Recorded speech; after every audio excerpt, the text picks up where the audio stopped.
दोस्तों समकालीन भारत और शिक्षा के 2 यूनिट हम अब तक डिस्कस कर चुके हैं और उनके महत्वपूर्ण बिंदु हमने जान लिए हैं। अगर आपने वो वीडियो नहीं देखे हैं तो प्लेलिस्ट में जाइए, प्लेलिस्ट में आपको कंप्लीट पेपर वहाँ पर मिल जाएगा और यूनिट बाय यूनिट आपको सभी वीडियोज़ वहाँ पर मिल जाएंगे। इस वीडियो में हम डिस्कस करेंगे यूनिट 3 जिसका नाम है संविधान और शिक्षा के बारे में। इस वीडियो में हम जानने वाले हैं और डिस्कस करने वाले हैं इस यूनिट के कुछ महत्वपूर्ण बिंदुओं को। तो हमेशा की तरह वीडियो पूरा जरूर से देखिएगा। चैनल पर नए हैं तो सब्सक्राइब कर लीजिएगा इसी तरह के और इन्फॉर्मेटिव वीडियोज़ के लिए। दोस्तों पहला महत्वपूर्ण टॉपिक आता है राज्य के लिए नीति निर्देशक तत्व कौन कौन से हैं। तो देखिए, संविधान के भाग 4 में अनुच्छेद 36 से 51 तक की जो राज्य की जो नीति है उसके निर्देशक तत्व इसमें उल्लेखित हैं। नीति निर्देशक तत्व भारत को एक कल्याणकारी राज्य बनाने के उद्देश्य से प्रेरित करते हैं और राज्य के नीति निर्देशक सिद्धांत न्यायालय के द्वारा परिवर्तनीय नहीं है। ये कतिपय लोक कल्याणकारी कार्यों को करने के लिए राज्य का मार्गदर्शन करते हैं, जिनमें से कुछ प्रमुख अनुच्छेद निम्नलिखित हैं। तो कुछ महत्वपूर्ण जो अनुच्छेद हैं, आइए उनकी बात करते हैं। तो अनुच्छेद 37 के द्वारा स्पष्ट किया गया है कि नीति निर्देशक तत्व न्यायालय द्वारा परिवर्तनीय नहीं है, लेकिन देश के शासन के संचालन एवं नियमन के लिए इन्हें लागू करना राज्य सरकार का कर्तव्य होगा। अनुच्छेद 38 के द्वारा राज्य को लोक कल्याण की अभिवृद्धि के लिए उपयुक्त सामाजिक व्यवस्था की स्थापना करने का निर्देश दिया गया है। अनुच्छेद 39 के माध्यम से राज्य के लिए कतिपय अनुसरणीय नीति तत्वों का उल्लेख किया गया है। अनुच्छेद 40 के द्वारा ग्राम पंचायतों के गठबंधन संबंधित निर्देश दिए गए हैं। उसके बाद में अनुच्छेद 41 के द्वारा नागरिकों को कुछ दशाओं में काम, शिक्षा और लोक सहायक उपलब्ध कराने का अधिकार देने की बात कही गई है। इसके बाद में अनुच्छेद 42 में देखिए, काम की न्याय संगत और मानवोचित दशाओं तथा प्रसूति सहायता से संबंधित उपबंध करने को निर्देश देते हैं। और इसके बाद में अनुच्छेद 43 में देखिए, कामगारों के लिए काम निर्वाह मजदूरी, उचित जीवन स्तर और अवकाश के संपूर्ण उपभोग से संबंधित उपयुक्त विधायन अथवा आर्थिक संगठन करने का निर्देश राज्य सरकार को देता है। और अनुच्छेद 44 नागरिकों के लिए एक समान सिविल संहिता से संबंधित है। इसके बाद में अनुच्छेद 45 बालकों के लिए निःशुल्क और अनिवार्य शिक्षा से संबंधित है। अनुच्छेद 46 अनुसूचित जातियों, अनुसूचित जनजातियों और समाज के अन्य दुर्बल वर्गों के शिक्षा और संबंधी हितों की अभिवृद्धि से संबंधित है। इसके बाद में अनुच्छेद 47 पोषाहार स्तर और जीवन स्तर के उन्नयन तथा स्वास्थ्य का सुधार करने से संबंधित राज्य के कर्तव्य को निर्धारित करता है। अनुच्छेद 48 कृषि और पशुपालन के संगठन से संबंधित राज्य के कर्तव्य को निरूपित करता है। उसके बाद में अनुच्छेद 49 जो है राष्ट्रीय महत्व के स्मारकों, स्थानों और वस्तुओं को संरक्षण से संबंधित है। और इसके बाद में अनुच्छेद 50 कार्यपालिका से न्यायपालिका के पृथक्करण संबंधित निर्देश देता है। और अनुच्छेद 51 के द्वारा राज्य को अंतर्राष्ट्रीय शांति और सुरक्षा की अभिवृद्धि के लिए प्रयास करने का निर्देश देता है। इसके बाद में दोस्तों अगला महत्वपूर्ण बिंदु आता है कि कर्तव्य का अर्थ क्या है। कर्तव्य की परिभाषाओं के बारे में जानेंगे। कर्तव्य अंग्रेजी शब्द ड्यूटी का हिंदी अनुवाद है तथा ड्यूटी शब्द की जो उत्पत्ति है ड्यू से हुई है, जिसका अर्थ होता है उचित होता है, जिसका अर्थ उचित होता है। अतः कर्तव्य से तात्पर्य ऐसे कार्यों से है जिसे कोई व्यक्ति स्वाभाविक, नैतिक तथा कानून दृष्टि से करने के लिए बाध्य हो जाता है, तो वो क्या आ जाता है, कर्तव्य आ जाता है, ड्यूटी आ जाती है। इसके बाद में दोस्तों कुछ परिभाषाओं के ऊपर चर्चा करते हैं। तो देखिए, इंसाइक्लोपीडिया ब्रिटेनिका के अनुसार कोई कार्य जिसका करना नैतिक दृष्टि से आवश्यक समझा जाता है कर्तव्य है, चाहे ऐसे कार्य को आप व्यक्तिगत रूप से पसंद करते हो अथवा न पसंद करते हो, बट वो कार्य जो है नैतिक दृष्टि से आवश्यक समझा जाता है और उसको करना ही पड़ता है। इसके बाद में अगली परिभाषा आती है लेड के अनुसार। लेड के अनुसार देखिए, करना चाहिए की भावना ही कर्तव्य है।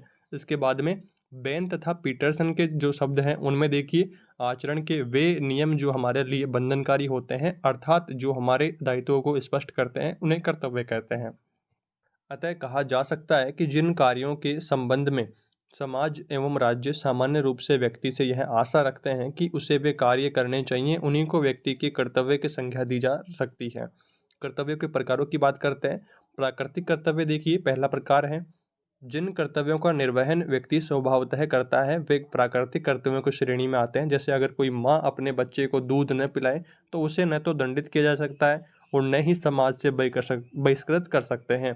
यानी कि कोई माँ है अपने बच्चे को दूध नहीं पिला रही है तो वो उसकी मर्जी पर डिपेंड करता है पिलाना है या नहीं पिलाना। इससे कोई अनैतिकता की बात भी पैदा नहीं होती है। बच्चे को माँ दूध इस वजह से पिलाती है क्योंकि वह उसकी माँ है और यह उसका प्राकृतिक कर्तव्य है, प्राकृतिक दायित्व है। ये बातें आपको यहाँ पर प्राकृतिक कर्तव्य में ध्यान रखनी है। इसके बाद में आगे बढ़ते हैं, नैतिक कर्तव्य की बात करते हैं।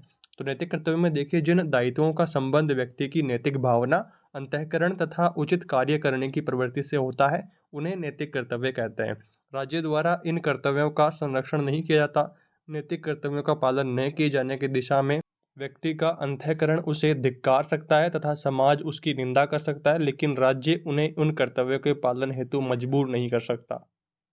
नैतिक कर्तव्यों के प्रमुख उदाहरण देखिए, बड़ों की आज्ञा मानना, सच बोलना, गुरुजनों का आदर करना इत्यादि यहाँ पर कुछ उदाहरण हैं जो कि नैतिक कर्तव्य के अंतर्गत आते हैं। तो इससे आप ठीक तरीके से समझ गए हैं।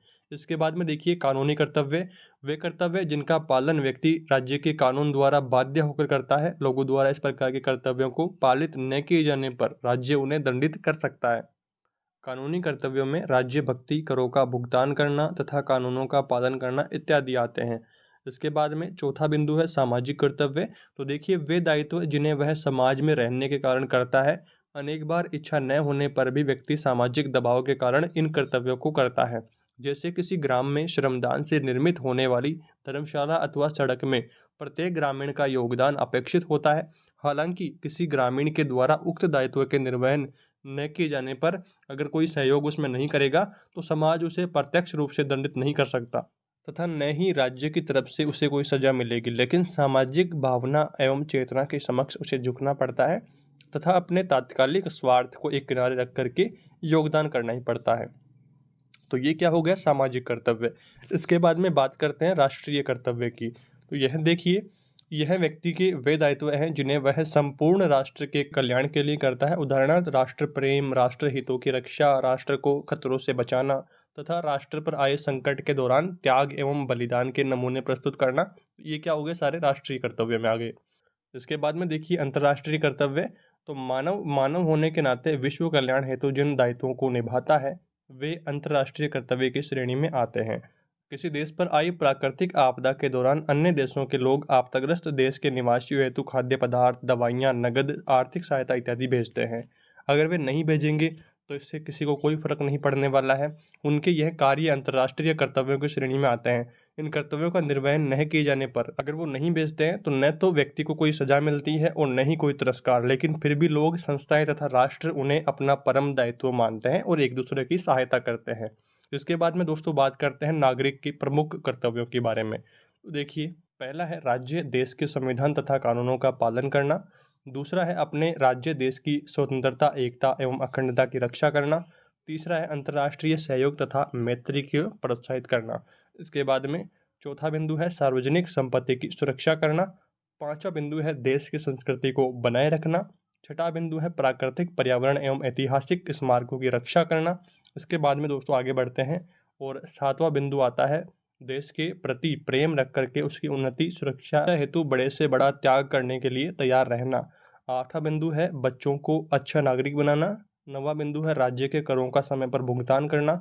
10वां बिंदु है प्रत्येक नागरिक के अधिकारों का सम्मान करना। तो अगर इन कर्तव्यों का प्रश्न आपके आता है तो आप आसानी से इनके बारे में डिटेल में लिख पाएंगे, क्योंकि सिंपल सिंपल सारे टॉपिक्स हैं और आप इनको अच्छे से जानते हैं। इसके बाद में बात करते हैं शांति शिक्षा का क्या अर्थ है। तो शांति शिक्षा से तात्पर्य उन नियमों एवं निर्देशों से है जो समाज में शांति व्यवस्था को बनाए रखने में मदद करते हैं। इनमें वे सभी उपाय आते हैं जो सामाजिक व्यवस्था को विवाद व समस्या से बचाने में सहायता करते हैं। शांति शिक्षा का क्षेत्र काफी विस्तृत है। शांति शिक्षा के व्यापक क्षेत्र को स्वीकारते हुए कुछ विद्वानों ने इसकी निम्न परिभाषाएं दी हैं। तो आइए अब परिभाषाओं की बात करते हैं। पहली परिभाषा है श्रीमती R.K. शर्मा के द्वारा। तो शांति शिक्षा का आशय एक प्रभावी आचार संहिता से है जो कि प्रत्येक व्यक्ति को सामाजिक, राजनीतिक, पर्यावरणीय एवं आध्यात्मिक आचरण का आदर्श रूप दिखाती है, जिसके आधार पर व्यक्ति मानसिक शांति प्राप्त करता है तथा दूसरे लोगों की देखभाल करने में सक्षम होता है।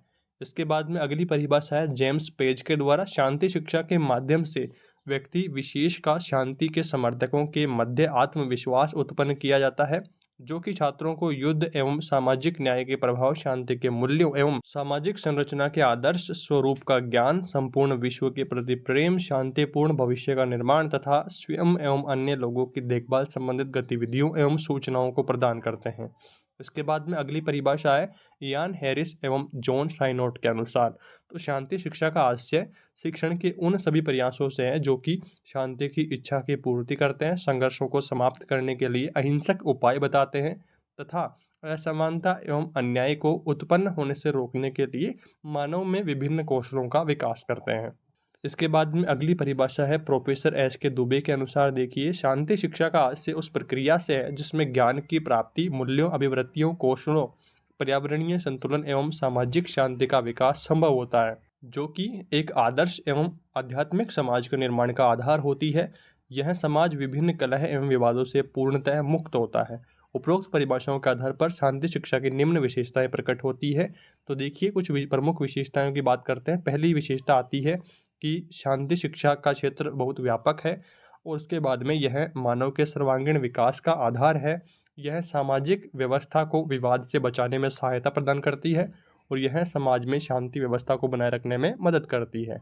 तो ये कुछ विशेषताएं भी आपको यहाँ पर ध्यान रखनी है। इसके बाद में आगे बढ़ते हैं, शांति शिक्षा की आवश्यकता के बारे में बात करते हैं। तो शांति शिक्षा की अवधारणा हमारी शिक्षा व्यवस्था में बहुत पहले से ही रही है।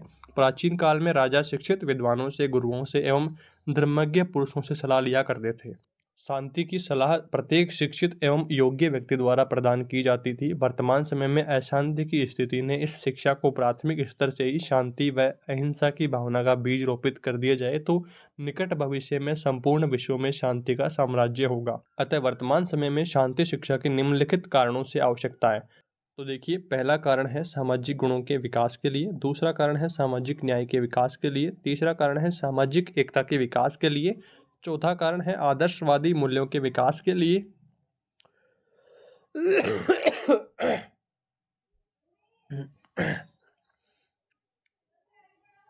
इसके बाद में पांचवा कारण है नैतिक व्यवहार के विकास के लिए, छठा कारण है चारित्रिक विकास के लिए, सातवां कारण है जीवन कौशलों के विकास के लिए, आठवां कारण है वैश्विक विकास के लिए, और इसके बाद में नौवां कारण आता है वैश्विक समाज की स्थापना के लिए, 10वां कारण है अंतर्राष्ट्रीय शांति के लिए, और 11वां कारण है पर्यावरणीय प्रेम के लिए। तो इस तरह से दोस्तों कुछ महत्वपूर्ण बिंदुओं की चर्चा हमने इस यूनिट में कर ली है। आई होप आपने ठीक तरीके से सारे बिंदुओं को समझ लिया है। फिर भी कोई डाउट रहता है, फिर भी कोई आपकी समस्या रहती है, कमेंट करके जरूर बताएं। कंप्लीट पीडीएफ का लिंक डिस्क्रिप्शन में दिया हुआ है, जहां से आप सेकंड पेपर की पूरी पीडीएफ को एक साथ डाउनलोड कर पाएंगे। और इसके सभी यूनिट के वीडियो देखने के लिए आप सिंपली लोकुम स्टडी चैनल के प्लेलिस्ट ऑप्शन में जाइए। वहां पर आपको अलग अलग पेपर के यूनिट वाइज वीडियोज मिल जाएंगे, जिनको देख करके आप अपनी तैयारी अच्छे से कर सकते हैं। इस वीडियो में दोस्तों इतना ही, जल्दी मिलते हैं अगले यूनिट के साथ। Thanks for watching this video.